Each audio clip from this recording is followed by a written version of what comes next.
Alright friends, in this session we will learn about get method in Python dictionaries. So, the get method is used to safely retrieve the value associated with a given key in a dictionary. So, it returns the value if the key exists. If the key doesn't exist, it returns none. If you define already default value, it returns default value. If we didn't define it, it returns none. So it's really safety.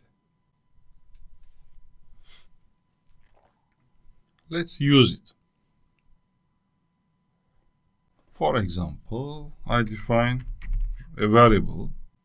I will use get method. What's my dictionary name? Is capitals, and then I use get method.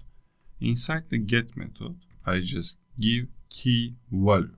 Let's use Canada here, and if I want to result inside the print function, I right click and run it. You see Ottawa appears on the screen.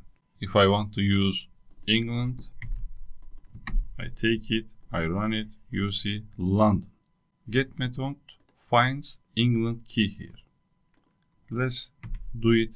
If the key doesn't exist, I run it, you see none value returns. Super.